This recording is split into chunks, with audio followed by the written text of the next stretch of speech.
Bonjour, petite vidéo tournée lors de la fête des mères aujourd'hui, dimanche, fête qu'on souhaite à toutes les mamans, mais aussi à notre mère, la France, hein, qui est notre patrie, notre nation, et qu'on ne fêtera pas cette année. On ne fêtera pas le lien armée-nation, la fête du 14 juillet, la fête de la Révolution, la fête de la prise de la Bastille, ça ne se fêtera pas. Et c'est pour ça que le thème de la vidéo aujourd'hui, c'est la confiscation de trop. 14 juillet 2020, la confiscation de trop. Pourquoi ? Parce que ça fait maintenant presque 6 mois qu'a démarré une campagne insidieuse visant à la confiscation totale de la liberté, de l'égalité et maintenant de la fraternité, c'est-à-dire de notre devise républicaine. Notre devise républicaine, dont notre République, est en train de se faire pilonner par des forces qui essaient de détruire la France, sa nation, son peuple. Pourquoi? Les raisons sont nombreuses. Mais en tout cas, quand on prend un peu de recul et qu'on analyse ce qu'il se passe, c'est grave, c'est dangereux, il ne faut pas qu'on le laisse passer. Donc, la lutte qui a été engagée depuis maintenant 1 an et demi par les Gilets jaunes est une lutte légitime. Elle n'est pas encore légale, parce que l'État et le gouvernement va tout faire, va déployer un arsenal légal pour lutter donc contre tous ces mouvements. Mais en tout cas, la lutte est parfaitement légitime, et je vais vous le dire pour 3 raisons. Donc 14 juillet 2020, la confiscation de trop, parce qu'on nous confisque le dernier élément de notre devise, de notre triptyque, qu'on retrouve sur tous les frontispices de la République, la fraternité. On n'aura pas le droit, le 14 juillet 2020, de fraterniser avec un grand défi militaire ou des défis militaires un peu de partout.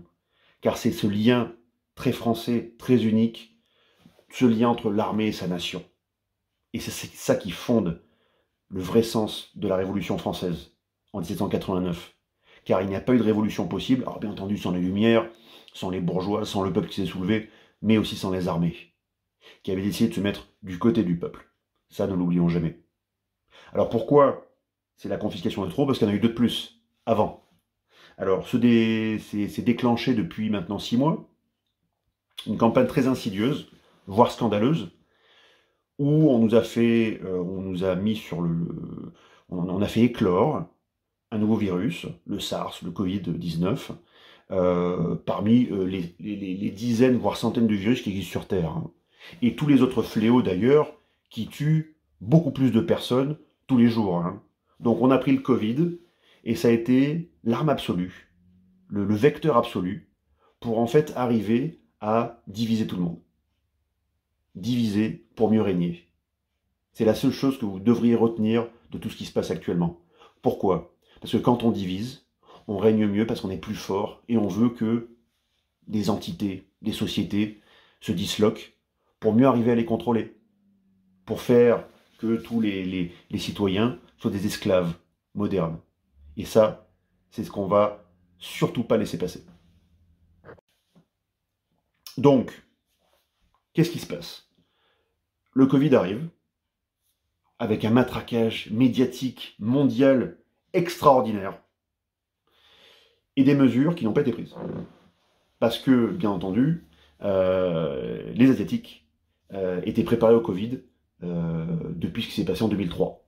Voilà. Donc ils avaient pris toutes les mesures, ils avaient des masques, ils avaient du gel, ils avaient des systèmes d'alerte, ils avaient des systèmes de santé adaptés. Ils ont déployé tous les moyens pour faire ça. Nous, la France, grande nation, voilà, avec beaucoup de gouailles et parfois beaucoup de moyens, mais très mal investis, on ne s'est pas préparé. Voilà, pour différentes raisons. On peut parler de surpolitisation administrative, d'enfer carcéral administratif qui empêche les têtes pensantes et les bras agissants, têtes pensantes et bras agissants, eh bien de répondre aux crises quand elles arrivent. Le Covid nous a tout d'abord confisqué notre liberté. C'est une première historique. Parce que on peut encore se rappeler que seules les guerres, et les guerres mondiales par exemple, imposaient, admettons, d'être en permanence porteur d'un papier sur soi pour justifier de ses déplacements. On n'a jamais vu ça avant. Donc une grippe solide, voilà, contagieuse, qui appartient visiblement à cette catégorie, une grippe, le Covid-19, d'accord, qui tue moins que la faim, qui tue moins que le cancer, qui tue moins que les moustiques, qui tue moins que tout ça, ok, a été l'outil pour nous enlever cette liberté. Et vous n'êtes toujours pas libre, à l'heure à laquelle on parle. Liberté de se déplacer, liberté de commercer, liberté de beaucoup de choses. Même la liberté, mais c'est un scandale, même la liberté d'enterrer ses proches, dans la dignité, quoi. Même ça, ils nous l'ont enlevé. On a poussé l'indignité jusqu'à ce niveau-là. C'est inhumain. Et donc je pense qu'il y a une très grande colère actuellement en France. Moi, je suis en colère. Et je pense qu'on est nombreux à être en colère. Et ce qui se passe ces derniers jours avec George Floyd et l'affaire Traoré en France va créer des colères que vous n'imaginez pas. Vous pensez que les gens qui sont par dizaines de milliers dans la rue sont en colère? Ils le sont probablement pour leurs petites affaires, parfois politiciennes, parfois faussement victimaires. C'est un autre sujet. Mais la vraie colère des Français, la sourde, elle est là. Il y a des choses qu'on ne va pas laisser passer. Donc on nous prive de se mouvoir, de se déplacer, de commercer, de faire bouger nos boîtes, de remplir nos restaurants, et ainsi de suite. Bref, on nous prive, on nous enlève la liberté de vivre, tout simplement. Comment voulez-vous vivre, nourrir vos enfants, payer vos factures, vos impôts, quand vous ne pouvez même pas travailler? C'est impossible. Seuls les fonctionnaires peuvent rester chez soi et continuer à toucher leur salaire. Heureusement, la France a beaucoup de fonctionnaires. C'est un autre sujet. Et grâce à ça, il y en a beaucoup qui ont pu rester chez eux. Beaucoup aussi ont travaillé, hein, bien sûr. Hein. Bon. Après, on a eu des fonctions publiques. La fonction publique hospitalière a été la première exposée, et elle n'est pas restée chez elle. Elle a travaillé, elle a été exposée, elle a été obligée de se battre avec le peu de moyens dont elle disposait. C'est un soldat sans armes qu'on a envoyé au front. Bref, c'est pas le sujet de la vidéo aujourd'hui. On nous confisque la liberté. Vous en avez peut-être pas rendu compte, mais on nous a aussi confisqué l'égalité. Pourquoi? Parce que quand 85% de la population française, docilement, de façon républicaine, a respecté la loi, et est restée chez elle, il y en a peut-être 10 ou 15% qui faisaient ce qu'ils voulaient. C'est-à-dire que vous alliez payer 135 € parce que vous alliez, admettons, voir à tout prix vos parents qui étaient en train de mourir en EHPAD, et vous vouliez vous assurer qu'ils soient là, qu'ils aient encore un petit peu ce contact, ce lien familial, charnel, chaleureux, qui leur permettent de vivre et de survivre. Et pour ça, on peut vous faire payer une amende. Hein? Et d'autres, par contre, vont jouer au football. Se réunissent le soir, le matin, dans les zones de non-droit, les banlieues, bien entendu, on en parle, d'accord? Donc, rupture d'égalité, rupture de liberté, rupture d'égalité.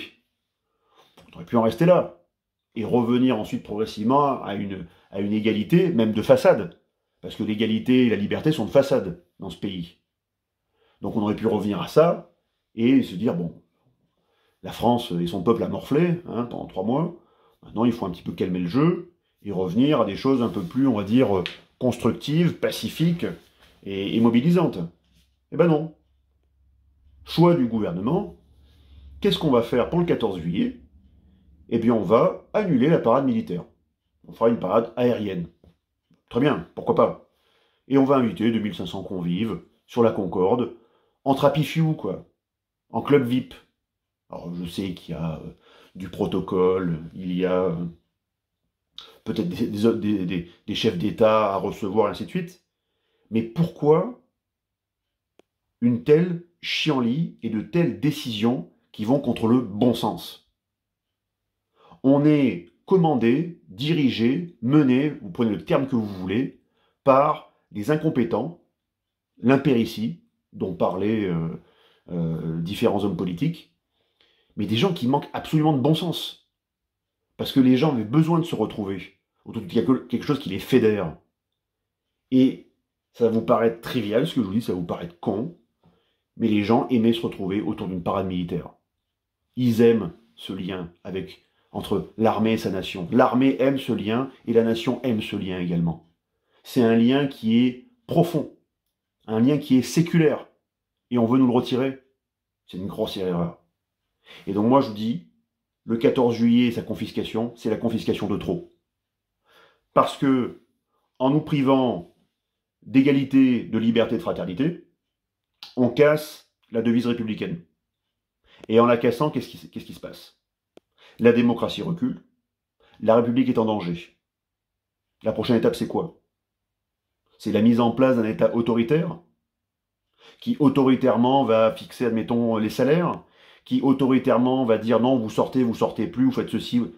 Déjà que la France est un enfer administratif, et je le dis pour le vivre aussi en tant que chef d'entreprise, c'est un enfer administratif, là ça devient un enfer sociétal. On devrait être le pays de la liberté, on devient le pays de l'enfermement, on devient un pays carcéral. Mais carcéral pour les mauvaises personnes. Parce que pendant que vous vous sentez en prison en France, en prison à ciel ouvert, les vraies personnes qui, elles, sont parties en prison ont été libérées par Nicole Belloubet. Pourquoi? Eh bien parce que, au même titre que les masques, au même titre que les forces de police, parce qu'on peut taper sur les policiers, mais ils font quand même leur travail, et ils sont sous-effectifs, et ils sont sous-équipés, et tout ce que vous voulez, et ils se font taper dessus. Donc il faut aussi un peu les soutenir, parce que s'ils n'étaient pas là, ça ferait longtemps que ce serait la guerre civile, autant le dire. Je pardonne pas certaines bavures qui ont pu se produire, moi-même étant ancien mobile, gendarme mobile. On n'a pas appris à tirer dans la tête des gens, en zone rouge. On n'a jamais appris à faire ça, à Saint-Astier. Donc ce qui s'est fait durant les épisodes des Gilets jaunes, les gens éborgnés, tout ça, c'est inadmissible. Mais pour le reste, s'ils sont pas là, c'est la guerre civile. Je vous le dis tout de suite. Donc là, actuellement, la situation en France tient à très peu de choses. Donc il faut les soutenir. Par contre, les mauvais cons qui y sont, il faut qu'ils soient traités et jugés. Parce qu'ils font beaucoup de mal à l'institution. Il y a des brebis galeuses chez les manifestants, il y a des brebis galeuses aussi dans la police. Et ces brebis galeuses font beaucoup de mal. Donc tous les policiers valeureux qui ne méritent pas le traitement qui leur est fait tous les jours, les insultes, les crachats, les projectiles, tout ce que vous voulez, sont injustement mis dans le même sac que 2-3 crapules, et il y en a qui abusent des manifestations pour se défouler, pour se déchaîner. C'est pas ça la démocratie. C'est pas ça la République. Donc, moi je soutiens totalement ce qui s'est fait depuis le début par rapport au mouvement des Gilets jaunes. C'est un mouvement populaire, démocratique, même s'il a été conspué, hué, ridiculisé, tout ce que vous voulez, c'est un sursaut légitime. Et ce sursaut légitime, je pense, va être amplifié parce que le gouvernement prend des décisions qui sont totalement irresponsables. Le confinement a été une erreur. On pouvait circuler librement. Ils ne nous l'ont pas permis. Rupture de liberté. Ils devaient, s'ils prenaient une décision, ils devaient faire l'appliquer à tout le monde. Ils ne l'ont pas fait. Par manque de moyens et par manque de couilles aussi. Parce qu'ils manquent de couilles politiquement. Pour aller dans les cités leur dire « Maintenant tu rentres chez toi parce que c'est la loi ». Ils ne le font plus. Parce que sinon après il y a une cité qui s'embrase. Et après ils ont peur de perdre le contrôle. Comme en 2005. Ça il faut le dire. En 2005 ils ont eu peur de perdre le contrôle. Non, maintenant ils sont terrorisés. C'est pour ça qu'ils ne font pas appliquer les lois républicaines en banlieue. Et c'est pour ça qu'il y a une rupture d'égalité. Et maintenant il va y avoir une rupture de fraternité. Donc la République est en danger. La démocratie recule, la République est en danger. Alors après, ne confondons pas démocratie et République. La démocratie, c'est quand même le cadre général où le pouvoir est au peuple, le démos kratos. Et actuellement, malheureusement, on s'en rend compte, les élections ne servent en fait qu'à permettre à certains agents, à certaines marionnettes, d'arriver au pouvoir et de servir en fait leur vrai maître. Les gens qui sont au pouvoir ne doivent pas oublier que leur vrai maître, c'est le peuple, c'est les électeurs, c'est pas les lobbies, c'est pas les groupes financiers ou groupes industriels, c'est pas tout ça. Et ça, ils l'ont oublié. Ils ont oublié qu'ils ont cette tutelle qui est historique. C'est la tutelle du peuple. Le pouvoir du peuple, par le peuple, pour le peuple. Ce ne sont que des représentants. Et si le peuple est dans la rue, en masse, et que ça dépasse le million de personnes, voire beaucoup plus, c'est pas bon signe. Donc je vous le dis, le 14 juillet, c'est une grosse erreur politique qui peut avoir de très lourdes conséquences. On a rompu l'égalité, on a rompu la liberté, on va rompre la fraternité, la République est en danger. Je vous souhaite malgré tout un bon dimanche et je vous invite à vous préparer.